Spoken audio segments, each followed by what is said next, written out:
오늘은 순교자의 영성이란 제목으로 함께 은혜를 나누고자 합니다. 오늘은 우리 성결교회에서 순교자 기념주일로 지키는 주일입니다. 우리 기독교의 역사는 피 흘림의 역사, 즉 순교의 역사라고 볼 수가 있습니다. 우리가 믿는 예수님께서 십자가를 지시고 피 흘려 돌아가셨고, 또 그 예수님의 12사도들도 거의 대부분 순교의 피를 흘렸습니다. 그래서 이 복음이 전파되는 곳에는 거의 예외 없이 순교의 피가 흘려지는 것을 볼 수가 있어요. 예수님께서는 요한복음 12장에서 이렇게 말씀하시는 것을 보게 됩니다. 내가 진실로 진실로 너희에게 이르노니 한 알의 밀이 땅에 떨어져 죽지 아니하면 한 알 그대로 있고 죽으면 많은 열매를 맺느니라. 따라서 이 복음 전도자들에 의해서 뿌려진 이 하나님의 말씀의 씨앗 위에 이 순교자들의 피가 뿌려질 때 그 씨앗이 자라나서 이제 많은 생명의 열매를 거두게 되는 것입니다. 오늘 본문에는 스데반 집사의 순교 장면을 기록하고 있습니다. 이 세상에서 가장 귀한 것이 바로 자기의 생명이고, 또 제일 큰 두려움이 그 생명을 잃는 것인데, 그는 어떻게 해서 바로 기꺼이 순교의 피를 흘리고 믿음의 승리자가 될 수가 있었을까요? 오늘 말씀을 통해서 우리들은 그 비결들을 살펴보고, 우리들도 이 순교자의 영성을 가지고 죽음을 이기는 믿음의 승리자들이 다 되시기를 주님의 이름으로 축원합니다. 자, 우리가 오늘 말씀을 통해서 이 순교자의 영성을 갖기 위해서는요, 첫 번째로 세상과 타협하지 말고 하나님의 진리의 말씀을 전해야 합니다. 스데반은 예루살렘 초대교회의 7 집사로 선출된 사람이었습니다.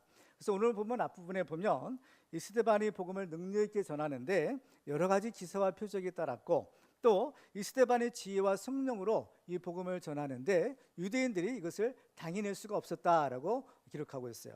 그래서 결국 그들은 이 스데반을 죽이기로 작정합니다. 그래서 그들은 사람들을 매수해서 거짓 증인으로 세우고 스데반을 고발해요. 두 가지 제목을 가지고 스데반을 고발하는데, 첫 번째로는 성전을 모독했다라는 죄예요. 그리고 또 하나는 율법을 범했다라는 죄목으로 이 스데반을 고발한 것입니다. 왜냐하면 그 유대인들에게 있어서 이 성전과 율법은 그 하나님의 신앙의 가장 핵심이 되는 요소입니다. 그렇기 때문에 이것을 범한 사람은 누구를 막론하고 사형에 처할 수 있기 때문에 그 스데반을 죽이기 위한 제목으로 이 두 가지 제목을 걸어 스데반을 고발한 것입니다.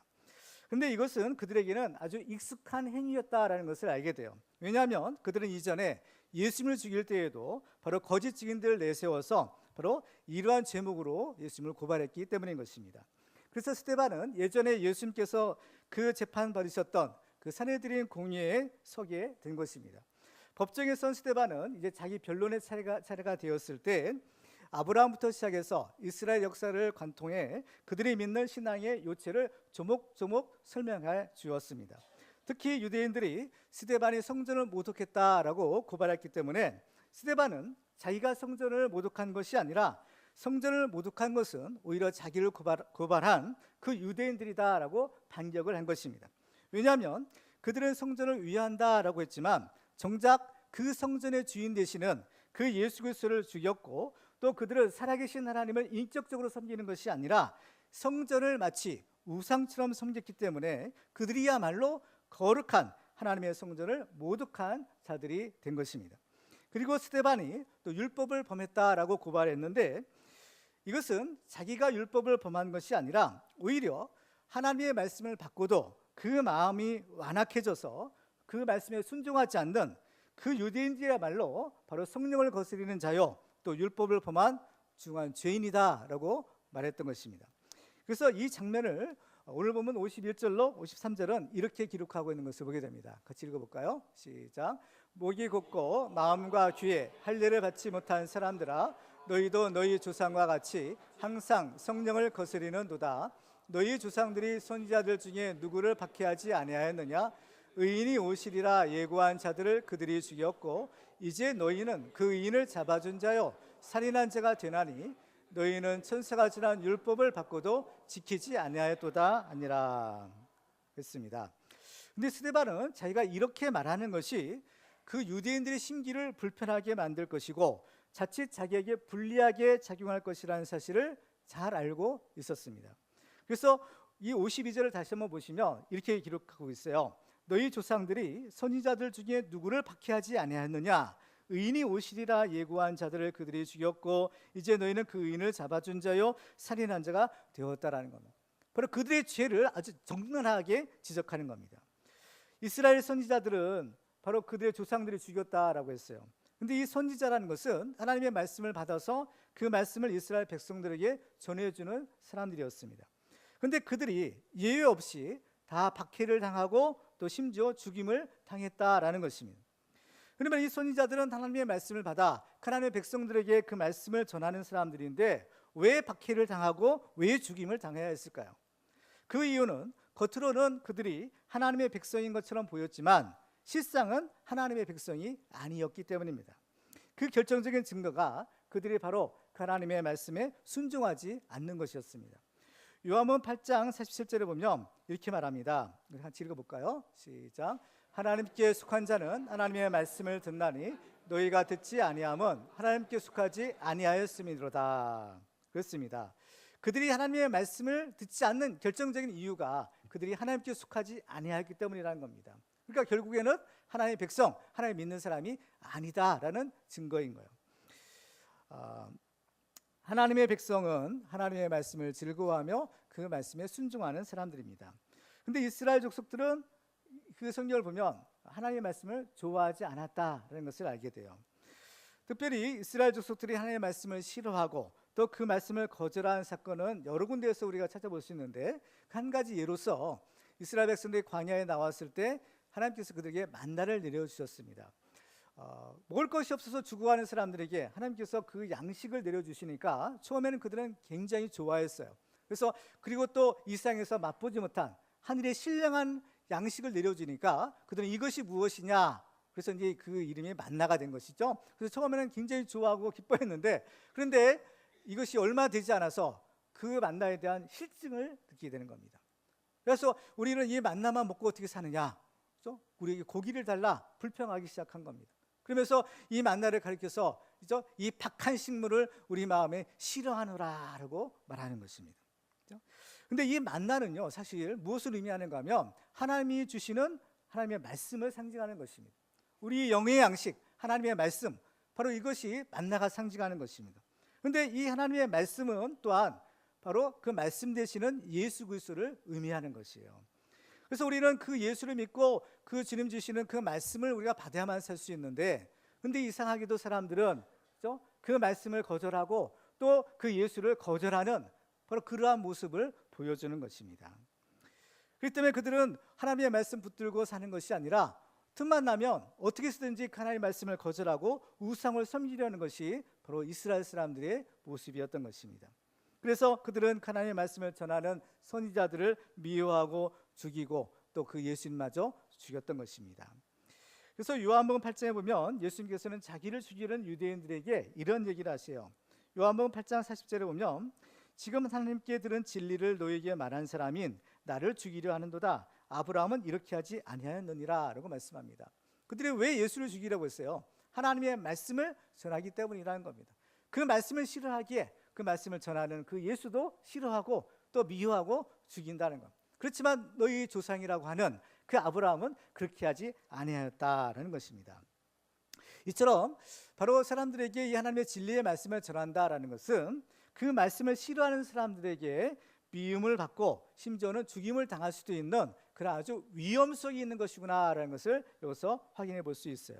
그럼에도 불구하고 스데반은 바로 불의와 타협하지 않고 바로 하나님의 말씀을 그대로 전하는 것입니다.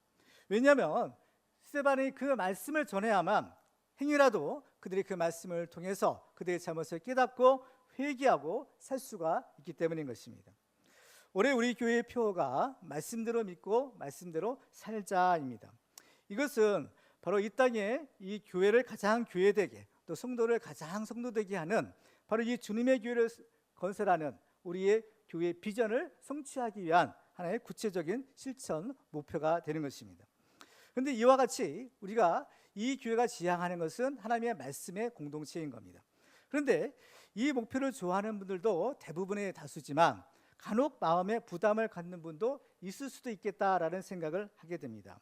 왜냐하면 하나님의 말씀대로 산다라는 것이 매우 어렵기 때문인 것입니다. 그러면 왜 하나님의 말씀대로 사는 것이 그렇게 어렵게 느껴질까요? 그 이유는 두 가지로 우리가 생각해 볼 수 있는데, 하나는 하나님을 사랑하지 않거나 또 한 가지는 아직 거듭난 하나님의 자녀가 되지 않았기 때문이다라고 볼 수가 있어요. 요한복음 14장 21절에 보면 이렇게 말씀합니다. 같이 읽어볼까요? 시작.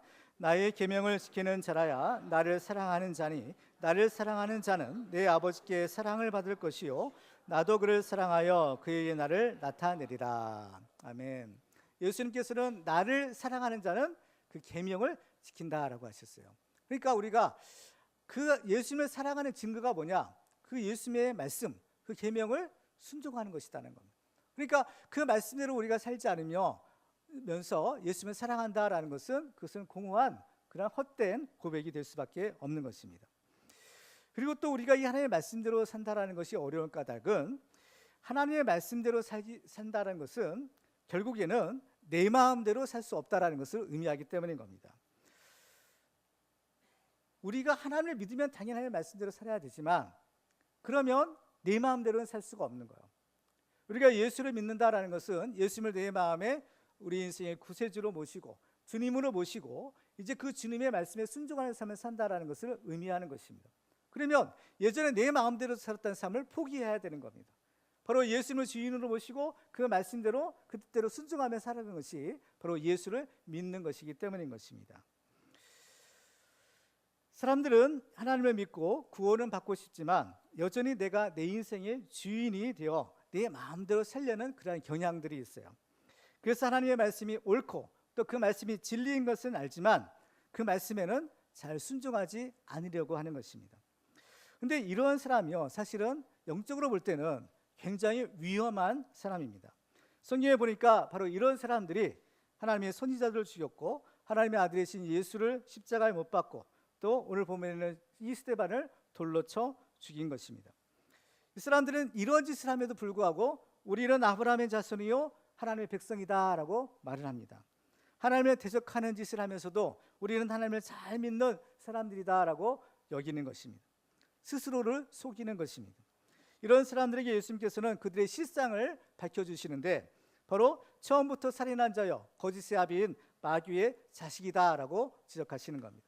그럼 예수님께서는 왜 이런 말을 하셨을까요? 이 말을 듣는 사람들이 기분이 상할 것을 모르셨기 때문일까요? 아닌 것입니다. 분명히 아셨어요. 이 말을 들은 그 사람들이 심지어는 자기를 미워하고 죽일 것을 뻔히 아셨던 것입니다. 오늘 본문에도 스데반은 유대인들을 향해서 너희는 성령을 거스르는 자이며 하나님의 보내신 의인을 죽인 자요 율법을 지키지 않는 자다라고 고발합니다. 스데반도 이런 말을 하면 그들이 자기를 미워하고 심지어 죽일 것이라는 사실을 잘 알고 있었습니다. 그럼에도 불구하고 그는 사실을 사실대로 진리를 진리대로 선포한 것입니다. 그런데 이것이 굉장히 힘들고 어려운 것이죠. 왜냐하면 바로 이것은 자기의 목숨을 걸어야 되기 때문인 겁니다. 에스겔서 3장에 보면 하나님께서 에스겔에게 하나님의 말씀을 주시고 그 말씀을 이스라엘 족속에 가서 전하라라는 사명을 주십니다. 에스겔서 3장 4절 이하에서 그 장면을 이렇게 기록하는 것을 보게 됩니다. 그가 또 내게 이르시되 인자야 이스라엘 족속에 가서 내 말로 그들에게 구하라. 너를 언어가 다르거나 말이 어려운 백성에게 보내는 것이 아니요 이스라엘 족속에 보내는 것이라. 너를 언어가 다르거나 말이 어려워 내가 그들의 말을 알아듣지 못할 나라들에게 보내는 것이 아니니라. 내가 너를 그들에게 보냈다면 그들은 정녕 내 말을 들었으리라. 그러나 이스라엘 족속은 이마가 굳고 마음이 굳어 내 말을 듣고자 아니하리니 이는 내 말을 듣고자 아니함이니라. 그들은 하나님의 말씀을 듣지만 그 말을 듣지 않을 거라는 겁니다. 왜냐? 바로 그들은 하나님의 말씀을 듣지 않으려고 하기 때문이다라는 겁니다. 그럼에도 불구하고 하나님께서는 그들에게 하나님의 종들을 보내시는 겁니다. 그리고 그 말씀을 전하라라고 하셔요. 하나님의 말씀을 싫어하는 자들은 뻔히 그 선지자들을 죽일 것을 아시지만 그럼에도 불구하고 가서 전하라는 것입니다. 그래서 이 하나님의 말씀을 전하는 사람은 바로 이 순교의 영성을 가지고 있어야만 됩니다. 그 말씀을 가지고 전할 때 바로 그 말씀을 환영하는 것이 아니라 오히려 거절하고 핍박하고 심지어는 자기를 죽일 것을 뻔히 알면서도 생명 걸고 목숨 걸고 그 말씀을 전해야 하는 것입니다.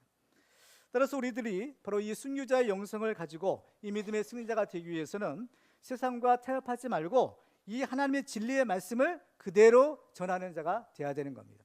사람들이 이 말씀을 듣든 안 듣든 좋아하든 싫어하든 이 말씀을 통해서 정말 그들이 생명을 얻고 구원받든 그렇지 않고 오히려 우리를 죽이고 핍박하든 상관없이 하나님의 말씀을 있는 그대로 담대하게 전할 때 우리는 이 순교의 영성을 가지고 이 믿음의 승리자가 될 수가 있는 것입니다. 그래서 우리들도 이 하나님의 말씀 붙들고 이 하나님의 말씀에 살고 말씀에 죽는 우리 모두가 다 되시기를 주님의 이름으로 축원합니다. 두 번째로 우리들이 이 순교자의 영성을 가지기 위해서는 오직 성령의 충만함을 받아야 합니다. 우리가 이 순교자의 영성을 가지기 위해서는 진리의 편에 서서 고독한 소수자가 되기로 작정해야만 합니다. 스데반의 목숨을 걸고 유대인들에게 진리의 말씀을 전합니다. 그러면 그 말을 들은 사람들의 반응은 과연 어떠했을까요? 오늘 보면 54절을 같이 읽도록 하겠습니다. 시작. 그들이 이 말을 듣고 마음에 찔려 그를 향하여 이를 갈거늘. 여기서 보면 그들은 스데반의 말을 들었을 때 마음이 찔렸다라고 했어요. 근데 그들의 마음이 찔렸다라는 것은 그들의 양심이 가책을 받아서 바로 그들의 잘못을 회개하였느냐, 그렇지 않은 겁니다. 여기서 그들의 마음이 찔렸다라는 말의 원어의 의미를 보면 분노한다라는 뜻을 가지고 있어요. 그래서 이 찔리다라는 말은 디아프리오라는 헬라어 단어를 사용하고 있는데 그 말의 원래 의미는 무엇인가 하면요, 조각적으로 톱질을 하다라는 뜻을 가지고 있다는 겁니다. 톱질을 하면, 그죠? 이 톱밥 같은 것들이 나오잖아요. 그래서 이 톱으로 그 마음을 자르는 것처럼 그 마음을 산산갈갈이 찢어 놓는다는 것이죠. 그러니까 얼마나 그 마음을 아프게 하겠어요. 그렇죠? 그러니까 스데반의 말이 바로 그들의 마음을 산산조각낼 정도로 그렇게 찔러 아프게 했다라는 것입니다. 이것은 그들의 선한 양심이 가책을 받아서 그런 것이 아니라 바로 그들의 외식하는 마음이 바로 그 정체가 드러났기 때문인 겁니다. 양의 탈을 쓴 이리가 자기의 정체가 드러났을 때 바로 마귀가 극도로 분노하는 것 같은 바로 그러한 아픔인 겁니다. 그래서 그들은 그를 향하여 이를 갈았다라고 했어요. 스데반을 향해서 이를 갈았다는 겁니다. 여기서 이를 간다라는 표현은 사람에게 쓰는 말이 아니라 날카로운 이빨을 가진 사나운 맹수들에게 쓰는 표현인 것입니다. 그러니까 이 스데반의 말을 들은 사람들은 아주 극도로 화가 나서 마치 으르렁거리는 맹수와 같이 그 스데반을 죽이려고 이를 갈았다라는 것입니다. 베드로는 베드로전서 5장에서 이런 말을 합니다. 근신하라 깨어라, 너희 대적 마귀가 우는 사자같이 두루 다니며 삼킬 자를 찾나니라고 했어요. 이 마치 마귀가 우는 사자처럼 으르렁거리면서 삼킬 자를 찾는 것, 바로 이 모습이 오늘 본문에서 그 스데반을 죽이려 하는 그러한 사람들의 이를 갖는 모습과 동일한 것입니다. 그러니까 그들 속에는 바로 이 마귀가 가득 차 있구나라는 것을 알게 돼요. 하나님을 믿는 사람들은 성령에 충만해야 될 텐데 오히려 이들은 그 정반대로 마귀가 충만한 것입니다. 오히려 악령이 충만해서 바로 그 마귀의 하수인의 노릇을 하고 있는 것입니다. 그런데 스데반이 이렇게 목숨을 걸고서도 그들의 실상을 지적한 것은 그들을 미워하거나 또 그들이 잘못되게 하려는 것이 아닙니다. 오히려 스데반은 그들을 살리기 위해서 바로 그들의 실상을 지적해 준 것입니다. 그들이 죄 없는 예수를 죽인 그 죄를 회개해야만 바로 그들이 죄사함을 얻고 구원을 얻을 수 있기 때문인 것입니다. 그런데 대부분의 사람들은 자기들의 잘못을 지적하는 것을 결코 좋아하지 않습니다. 자기들의 잘못이 드러나면 내가 잘못했구나 깨닫고 회개하는 것이 아니라 오히려 화를 내거나 또 자기의 잘못을 지적한 사람을 해치려고 하는 것입니다. 그렇기 때문에 우리가 이 진리의 편에 선다라는 것은 매우 어려운 일이고 또 아무나 할 수 있는 것도 아니라는 것을 알아야 됩니다. 그렇기 때문에 인류의 역사상 이 진리의 편에 설 수 있는 사람들은 항상 소수자였습니다.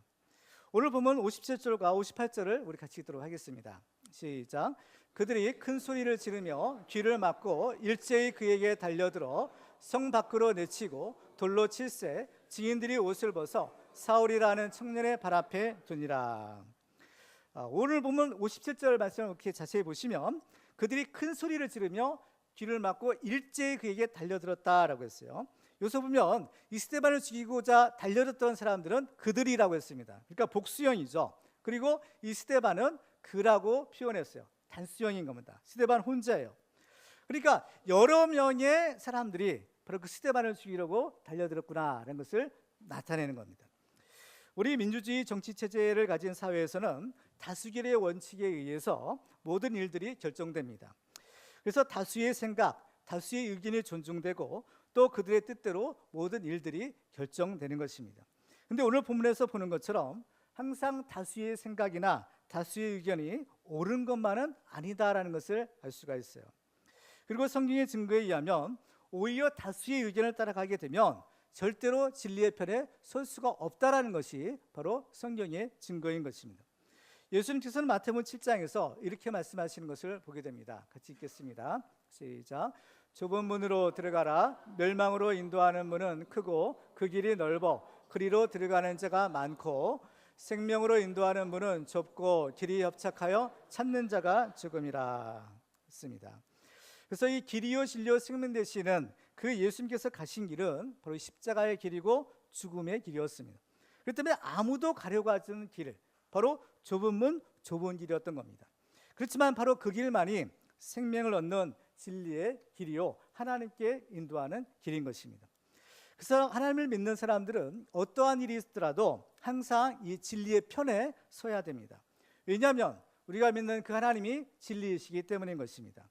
그런데 우리가 이 진리의 편에 선다라는 것은 고독한 소수자가 되는 것을 의미하는 것이고, 이것은 진리를 위해서 바로 우리의 목숨을 버릴 각오를 해야만 가능한 것입니다. 그렇기 때문에 이것은 우리 사람의 의지나 또 어떤 노력으로 되는 것이 아니라 바로 성령의 충만함을 받아서 하나님의 능력을 힘입을 때에만 가능한 것입니다.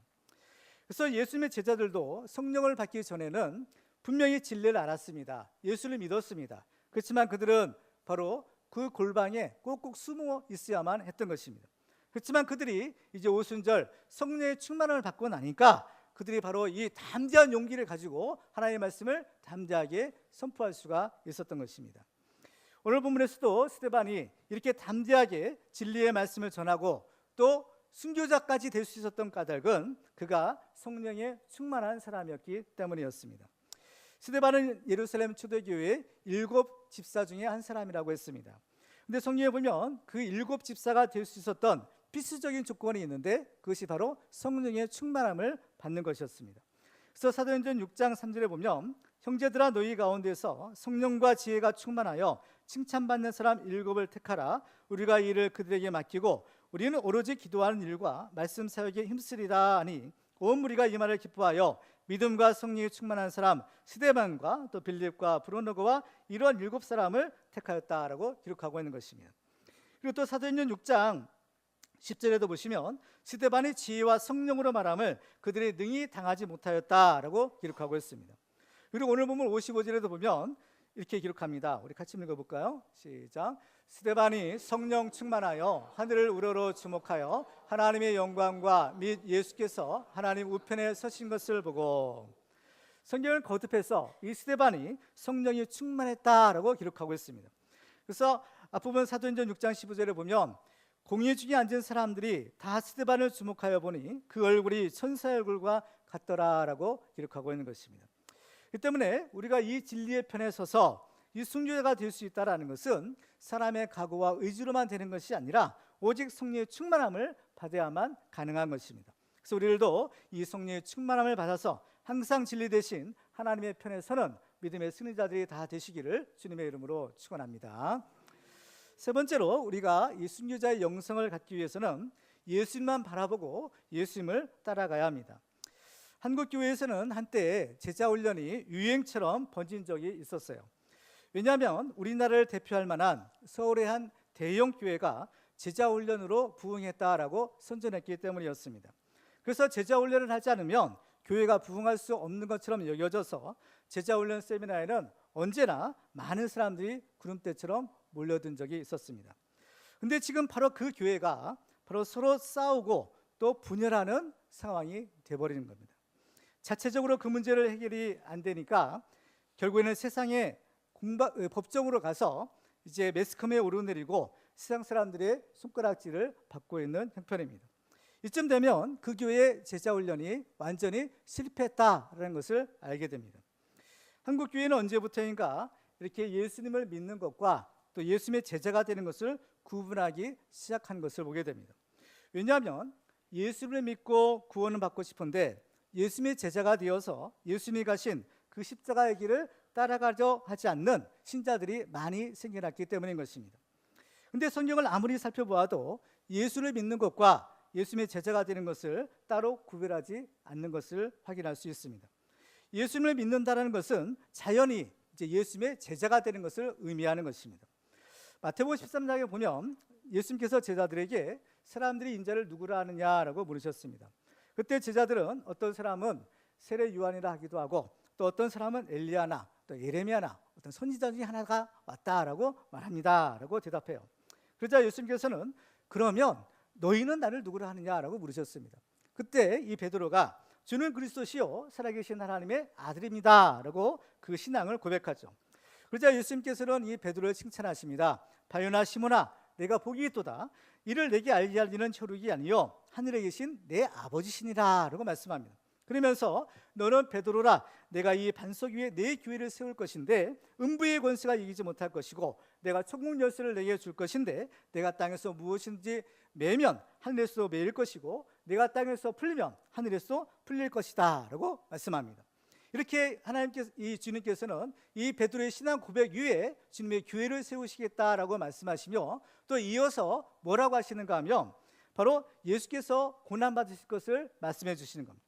마태복음 16장 21절 같이 읽어볼까요? 시작. 이때로부터 예수 그리스도께서 자기가 예루살렘에 올라가 장로들과 대제사장들과 서기관들에게 많은 고난을 받고 죽임을 당하고 제3일에 살아나야 할 것을 지아들에게 비로소 나타내시니. 그렇습니다. 예수님께서 죽으셔야 되겠다는 겁니다. 죽지만 다시 살아날 것이다 라고 말씀하죠. 근데 이 말을 들은 베드로가 어떤 반응을 보였을까요? 마태복음 16장 22절을 보면 성경은 이렇게 기록하고 있습니다. 베드로가 예수를 붙들고 항변하여 이르되 주여 그리 마옵소서 이 일이 결코 주께 미치지 아니하리다. 여기서 베드로가 예수를 붙들고 항변했다라고 하는데 항변하다라는 말의 헬라어 원어는 에피티마오라는 그 단어를 사용하고 있어요. 근데 이 말은 책망하다, 꾸짖다라는 뜻을 가지고 있는 단어입니다.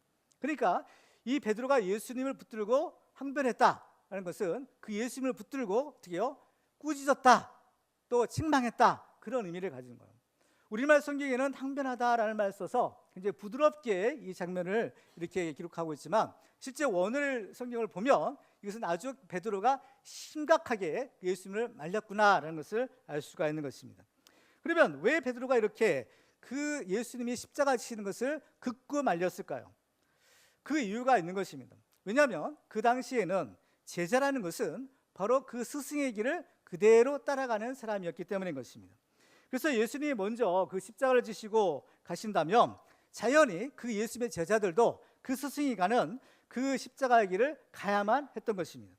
그러니까 예수님께서 십자가를 지고 죽으셔야 되겠다라는 말은 이제 당연히 그 제자들이 너희도 십자가를 지고 죽어야 한다라는 그런 뜻을 가지고 있었기 때문인 겁니다. 그런데 베드로는 그렇게 하기가 싫은 것입니다. 분명히 베드로는 주는 그리스도시요 살아계신 하나님의 아들입니다라는 그러한 주님에 대한 믿음을 고백했어요. 예수님을 믿은 겁니다. 바로 믿음을 가지고 있는 거예요. 그렇지만은 베드로는 그 예수님처럼 십자가는 지고 싶지 않았다라는 사실인 겁니다. 그러자 베드로에게 예수님께서 이런 충격적인 말씀을 하시는 것을 보게 됩니다. 마태복음 16장 23절을 같이 읽겠습니다. 시작. 예수께서 돌이키시며 베드로에게 이르시되 사탄아 내 뒤로 물러가라. 너는 나를 넘어지게 하는 자로다. 내가 하나님의 일을 생각하지 아니하고 도리어 사람의 일을 생각하는도다. 예수님은 베드로를 가리켜서 뭐라고 불렀어요? 사탄이라고 부른 겁니다. 사탄아 물러가라는 겁니다. 그렇죠? 그러니까 예수님을 믿고 구원받고 축복을 받고 싶지만 예수님을 따라 이 고난의 십자가를 지지 않으면 이것은 예수님의 제자가 아니라 사탄의 종이 될 수밖에 없다라는 것을 의미하는 것입니다. 예수님께서는 예수님께서는 하나님의 일을 생각하지 아니하고 사람의 일을 생각한다라고 하십니다. 그러니까 너희들이 예수를 믿고 따른다는 것이 뭐냐? 이 십자가를 지지 않는다면 예수를 믿지 않은 세상 사람들과 다를 바가 없다라는 것을 의미하는 것입니다. 그러면 진정 우리가 예수님의 제자가 되어 바로 그 예수님 가신 길을 따라가려면 어떻게 해야 될까요? 오늘 본문의 스데반에게서 우리는 그 해답을 찾아볼 수 있는 것입니다. 자, 오늘 본문 55절과 56절을 같이 읽도록 하겠습니다. 시작. 스데반이 성령 충만하여 하늘을 우러러 주목하여 하나님의 영광과 및 예수께서 하나님 우편에 서신 것을 보고 말하되 보라 하늘이 열리고 인자가 하나님 우편에 서신 것을 보노라 한데. 자, 우리가 앞부분에서 이 순교자 영성을 갖기 위해서는 성령 충만을 받아야 된다고 했어요. 성령 충만해서 바로 이 스데반이 무엇을 했느냐면 예수님을 본 것입니다. 예수님을 바라보았다라고 했어요. 스데반이 평소에 얼마나 예수님만 바라보고 살았느냐, 마지막 순교회 때 바로 그의 영안이 열려서 실제로 하나님의 영광과 바로 예수님이 서신 것을 직접 눈으로 보고 증언한 것입니다. 보라 하늘이 열리고 인자가 하나님 우편에 서신 것을 보노라 라고 증언했어요. 자기가 실제로 본 것을 말해준 겁니다. 예수님만 바라보고 그 예수님의 길을 따라가는 사람은 바로 이 스데반처럼 하나님의 영광을 보고 바로 그 예수님의 영접을 받을 수가 있는 것입니다. 이와 같이 우리 눈이 바로 그 예수님만 바라본다면 우리는 세상을 이기는 믿음의 승리자가 될 수가 있는 것입니다. 마태복음 14장에 보면 예수님께서 무리를 걸어서 제자들에게 오시는 장면을 기록하고 있습니다.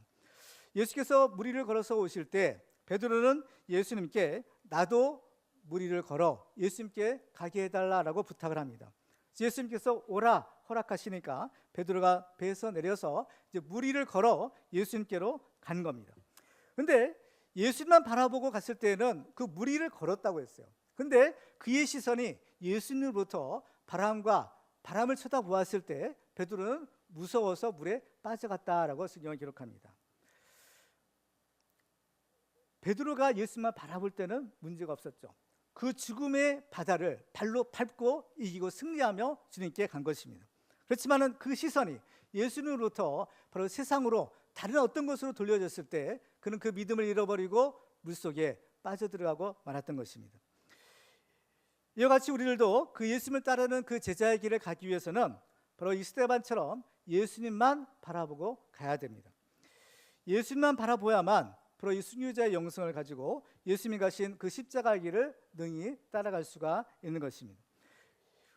이처럼 우리들도 이 스데반과 같이 이 순교자의 영성을 가지고 오직 예수님만 바라보고 또 그 예수님만 따라가는 믿음의 승리자들이 다 되기를 주님의 이름으로 축원합니다. 마지막으로 우리가 이 순교자의 영성을 갖기 위해서는 예수님의 마음을 품어야 됩니다. 예수님께서는 너희 원수를 사랑하라 라고 말씀하셨어요. 마태복음 5장 43절 이하로 같이 읽어볼까요? 시작. 또 내 이웃을 사랑하고 내 원수를 미워하라 하였다는 것을 너희가 들었으나 나는 너희에게 이르노니 너희 원수를 사랑하며 너희를 박해하는 자를 위하여 기도하라. 이와 같이 한즉 하늘에 계신 너희 아버지의 아들이 되리니. 예수님께서는 너희 원수를 사랑하라 하셨어요. 근데 예수님께서는 말만 하신 것이 아니라 실제로 예수님이 십자가에 달려 돌아가셨을 때 이 말씀을 실천하시면서 이런 기도를 하게 됩니다. 누가복음 23장 34절에 보면 이에 예수께서 이르시되 아버지 저들을 사하여 주옵소서 자기들이 하는 것을 알지 못함이다 기도하십니다. 이 기도를 하고 십자가에 달려 돌아가시는 거예요. 오늘 본문에 보면 스데반도 돌에 맞아 죽을 때 바로 이러한 기도를 하는 것을 보게 됩니다. 55절과 56절을 같이 읽습니다. 59절과 60절을 같이 읽겠습니다. 시작. 그들이 돌로 스데반을 치니 스데반이 부르짖어 이르되 주 예수여 내 영혼을 받으시옵소서 하고 무릎을 꿇고 크게 불러 이르되 주여 이 죄를 그들에게 돌리지 마옵소서 이 말을 하고 자니라. 아멘. 이처럼 순교자들은 한결같이 그 예수의 마음을 품었다라는 것을 확인해 볼 수 있습니다. 우리 성결교회의 순교사를 보면 1950년 10월 4일과 5일 양 이틀간에 걸쳐서 임자도의 진리교회에서 바로 순교자가 생기게 되는 것을 보게 됩니다. 그 교회를 섬겼던 이판일 장로님을 비롯한 48명의 성도들이 바로 순교를 당한 것입니다. 그때 이판일 장로님은 마지막 그 죽음을 앞두고 바로 무릎을 꿇고 이렇게 기도했다라고 합니다. 주여 부족한 종과 우리 모두의 영혼들을 받아주소서 또한 저들의 죄를 용서하여 주소서. 그래서 결국에는 그 장로님과 48명의 이제 성도들이 공산당에 의해서 이제 죽임을 당해요. 근데 그 당시에 이판일 장로님의 장남이 있었는데 바로 그분이 이인재 씨입니다. 근데 이인재 씨는 그때 마침 목포에 살고 있었다고요. 그래서 그 화를 면했는데 이인재 씨가 이제 10월 30일이죠. 이제 그 달은 이제 마지막 달에 바로 이제 국군들과 함께 그 임자도를 다시 회복하는 일이 있었습니다. 그래서 이제 그 섬에 들어와 보니까 정말 자기 가족 22명이나 다 죽었던 거예요. 그래서 자기 가족을 죽이는 원수들을 이제 잡아다가 이제 처형장에 세웠습니다. 그런데 그들을 향해서 이제 총에 방아쇠를 탁 당기려고 하는 순간에 그 아버지 이판일 장로님의 음성이 그의 귀에 뚜렷하게 들렸다는 거예요. 뭐라고 음성이 들렸는가 하면, 아들아, 내가 그들을 용서했으니 너도 그를 용서하라 하는 겁니다. 내가 그들을 이미 용서했는데 너도 그들을 용서하라는 겁니다. 그런데 이것이 너무나 뚜렷한 그 아버지의 그 생전에 그 음성으로 들려왔다는 거예요. 그 때문에 결국에 이인재 씨는 그들을 풀어주면서 당신들이 죽인 내 아버지가 당신들을 용서하셨으니 나도 당신들을 용서합니다. 이것은 오직 하나님의 사랑 때문입니다 라는 말을 남겼다고 합니다. 그 후에 이인재 씨는 그 아버지 이판일 장로님의 그 농지 1,000평을 팔아서 교회당 건물을 세웠고 또 복음을 전했다고 합니다. 그래서 이제 후에는 그 이인재 씨가 결국 이제 하나님을 섬기는 목사가 되었고, 또 그 목사님의 이제 자손들이 다 목사, 또 전도사, 또 사모님 이렇게 되어서 지금도 이렇게 열심히 하나님 일을 하고 있는 그런 믿음의 가문이 되었다라는 그런 실제적인 일들이 있었던 겁니다. 이와 같이 순교자들은 모두 이 예수님처럼 그 원수를 용서해 달라라는 기도를 드렸던 것을 보게 됩니다. 따라서 우리들도 이 순교자의 영성을 갖기 위해서는 바로 이 예수님의 마음을 품어야 합니다. 그래서 예수님처럼 서로 사랑하고 서로 용서해 줘야 하는 것입니다. 예수님은 이렇게 할 때 하늘에 계신 너희 아버지의 아들이 되리라 라고 하셨습니다. 원수 사랑과 용서는 바로 오직 예수님의 마음을 품을 때에만 가능한 것입니다. 사랑은 죽음보다 강하다라고 말했어요. 그래서 우리들도 이 예수님의 마음을 품고 서로 용서하고 사랑함으로써 죽음을 이기는 그 믿음의 승리자들이 다 되기를 주님의 이름으로 축원합니다. 말씀을 맺겠습니다. 이처럼 우리가 예수님의 마음을 품고 살 때에 우리들은 사나 죽으나 예수 그리스도 안에서 영원히 산자로 살 수가 있습니다. 요한복음 11장 25절과 20절에 보면 예수께서 이르시되 나는 부활이요 생명이니 나를 믿는 자는 죽어도 살겠고 무릇 살아서 나를 믿는 자는 영원히 죽지 아니하리니 이것을 내가 믿느냐라고 말씀하셨습니다. 예수를 믿는 사람들은 살아도 살고 죽어도 산다라는 것입니다. 그러니까 항상 하나님 앞에서 주님 안에서 산자가 된다라는 것을 말씀합니다. 국군은 죽어서 말한다라는 모윤숙 시인의 시가 있는 것처럼 순교자는 죽어서 말하고 있습니다. 왜냐하면 진리 안에서 죽은 자들은 영원히 죽은 것이 아니라 바로 영원히 산자가 될 수 있기 때문인 겁니다. 그래서 오늘 보면 마지막 56절도 보면 이렇게 기록합니다. 우리 같이 한번 마지막 또 읽어볼까요? 시작. 무릎을 꿇고 크게 불러 이르되 주여 이 죄를 그들에게 돌리지 마옵소서. 이 말을 하고 자니라. 성경은 분명히 스데반이 죽었지만 스데반이 죽었다라는 말이 아니라 잤다라는 말을 표현을 쓰고 있습니다. 죽은 것이 아니라 자는 자는 다시 깨어날 소망이 있는 것처럼 예수 안에 죽은 자들은 바로 예수 안에서 다시 살아날 소망이 있는 것입니다. 그래서 예수님 자신이 영원한 참된 생명이 되시기 때문에 바로 죄와 죽음의 권세를 이기고 부활하셔서 그 부활의 첫 열매가 되어 주셨습니다. 따라서 예수 안에 잠자는 자들도 이제 다시 일어나 바로 예수께서 주시는 그 영원한 생명을 누리게 될 것입니다. 그래서 요한계시록에 보면 이 사도 요한이 이제 천상에 올라가서 그 천상에 벌어지는 장면을 보았는데 그 천상의 한 가운데 하나님의 보좌가 있고 그 보좌의 가장 가까운 곳에 바로 이 순교자들이 하나님을 섬기며 있는 것을 목격하게 된 것입니다. 순교자들은 죽음으로써 자기의 신앙을 증명하고 하늘에 빛나는 별처럼 지금도 영원한 믿음의 승리자들로서 우리에게 말해주고 있습니다. 우리들도 이 순교자의 영성을 가지고 죽음을 이기는 그런 믿음의 승리자들이 다 되시기를 주님의 이름으로 축원합니다.